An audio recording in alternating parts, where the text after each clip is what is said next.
Hindi natin teritoryo to. Bakit? Wala rin naman silang poder kay Chichi ah. Pero ginugulo nila tayo. Sinisira nilang pamilya natin.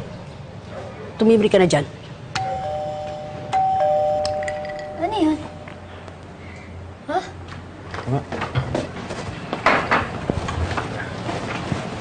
Ano ba yan?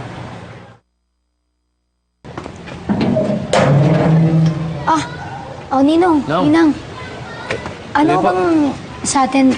Nako, sandali lang ho kung makikipag-away ho kayo, wala ho ako sa mood makipag-away ngayon. Siguro naman ho nakarating na sa inyo yung sulat mula sa korte, no? Doon na lang ho tayo mag-usap-usap. Halika na, Edgar. Archie. Mamaya, manggulo pa yan. Hoy!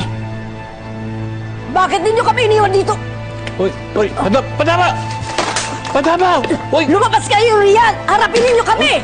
Tama na yan. Sandali lang Masyado yung mga... Hindi tama na yan. Tama na. Sobra na yan Tama na. Hoy! Kausapin ninyo kami rito! Ang ating buhay. Ay! Ano to? Gusto niyo... Sandali lang ho! Bakit ba? Ano bang problema nyo? Ha? Destruction of property na to Destruction of property daw, oo!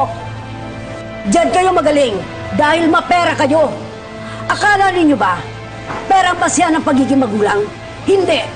Naitaguyod namin siya na pag-aral habang si Archie ay nagpapakasaya sa ibang bansa. Pero hindi nang iba na po ngayon. Iba ang kaso ni Tinay kay Chichi. Hindi sila magkaiba sa amin, Edgar. Dahil pareho namin silang apo. Sinaktan ng si Tinay minsan.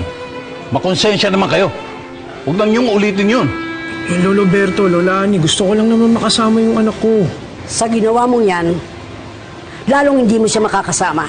At tatalunin namin kayo kahit sa ang korte ninyo ito dalhin. Hindi. Huwag kang maniwala sa kanila, anak. Ha? Malaki ang karapatan mo kay Chichi. Ang sabi ho ng lawyer namin, si Archie ang nakalagay na tatay ni Chichi sa birth certificate. Gagawin namin ang lahat para hindi niyo makuha si Chichi. Hindi kami papayag na sirain niyo ang pamilya namin. Halika na. Halika na, Ani. Halika na. Teka lang. Sandali lang ho. Paano naman yung mga binasag nyo dito? Nananahimik kami dito Pagkatapos susugod-sugod kayo, nagbabasa kayo dito sa bahay, tapos ganun na lang yon? Tama na. Alam mo yan, ninang mo, ha? War freak.